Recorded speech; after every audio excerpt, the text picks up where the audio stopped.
Hey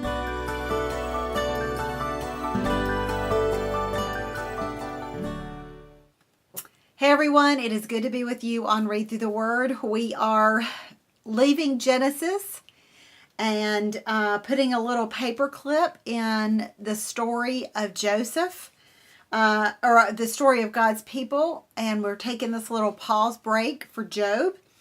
Honestly, there is great discussion on exactly when Job's story happened. It's the date and actually the author are not completely they're not, no one's completely certain about the date of it and the place of the book of Job and the author of Job. We don't know that, and I think that's kind of fascinating. There's a lot we don't know, right? But Mason, one of the commentaries that I came across, said this, and I had never really thought about this. He said, it is fascinating to think that as we open this text, we may be faced with the earliest of all written accounts of a human being's relationship with Yahweh, the one true God. Isn't that incredible?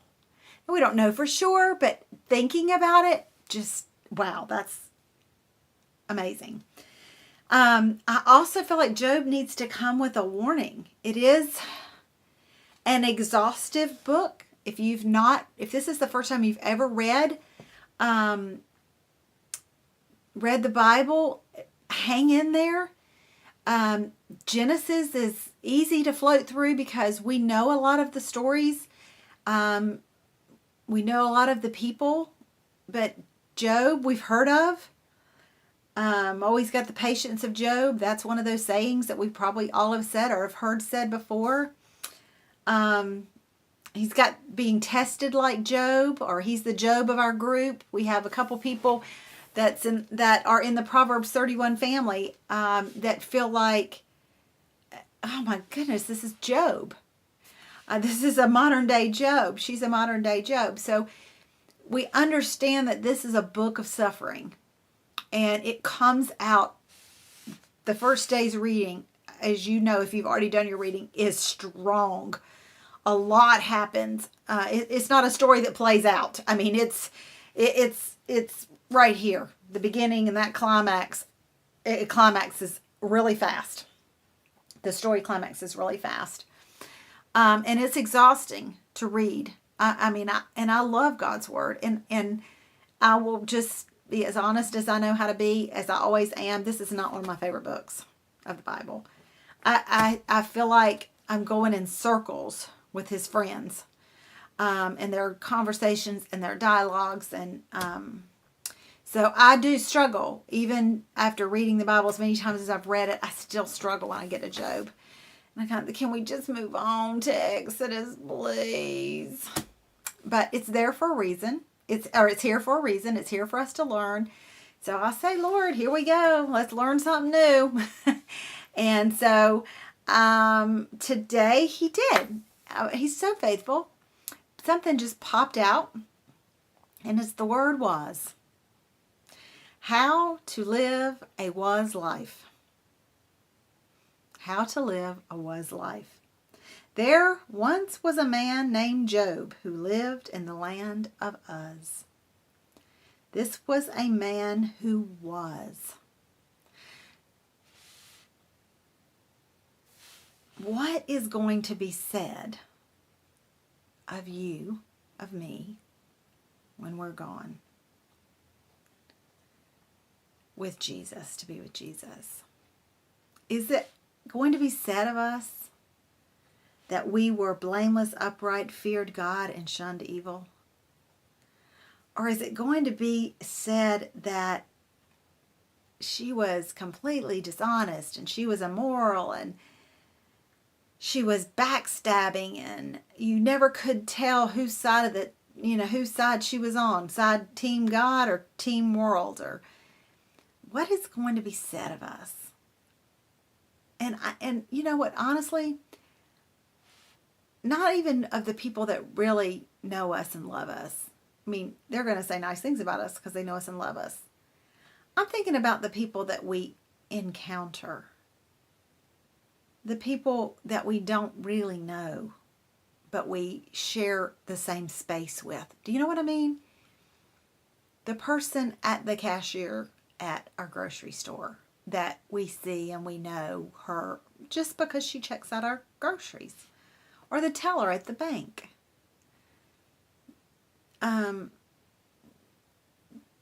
Where we go to get our car serviced.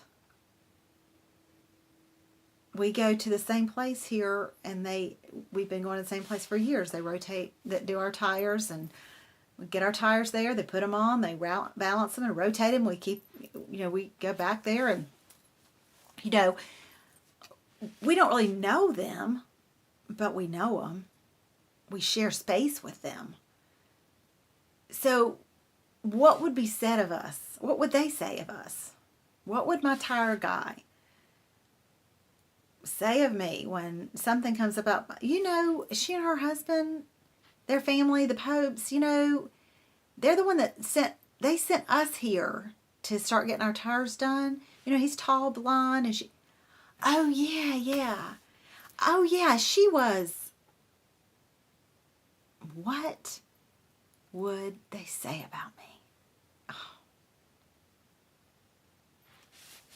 Wow. I hope that I represent Christ well wherever I go.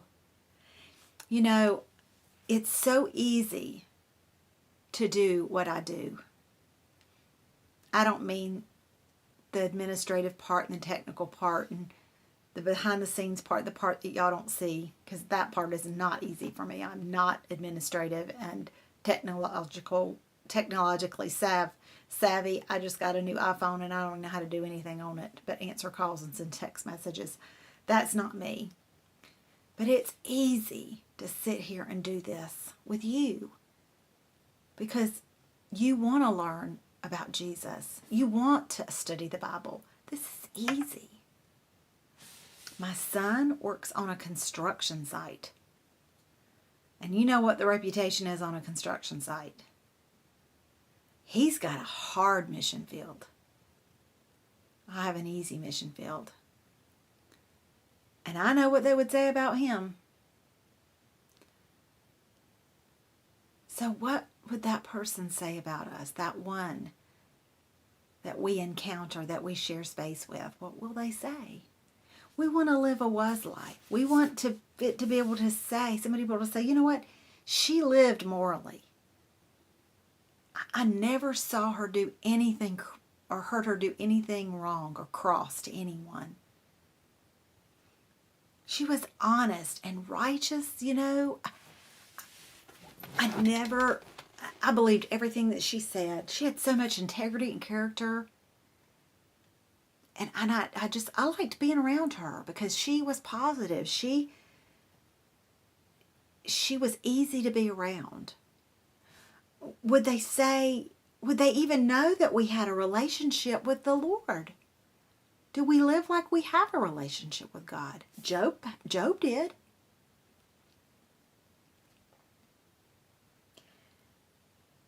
Would they say, you know what? I never saw her doing anything evil. In fact, when our company had their company party and it was an open bar, I saw her drinking water. And that's all. And I'm not knocking drinking. Please understand that. We'll talk about that one day. But I never, because drinking wine's not evil. Okay, let me just say that and move on. She didn't even take a paperclip from the office, right? She turned from evil. If there was an opportunity to be pulled in the wrong direction, she went the opposite direction, and I noticed it. Let's live a wise life, like the man from Us, so that people that encounter us will also encounter Christ.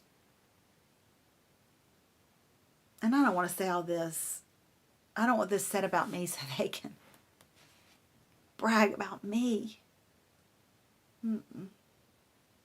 I want them to say, I knew she was a Christian right when she walked in my establishment. A friend of mine and I we met for lunch, and Rose was our server. And she came up to our table, and I said, you look like you really enjoy what you do. And she said, oh, I do. And I said, and you're so happy. And you're joyful. I said, joyful. And she goes, oh, I am. There's no reason not to be. And I said, it's easy to be joyful when you love Jesus, isn't it? And she goes, oh, yes. I said, point to my friend, I said, we knew you loved Jesus. Let's be the kind of people that others will go, yeah, we knew she loved Jesus. We knew it all along. We'll see you next time on Read Through the Word.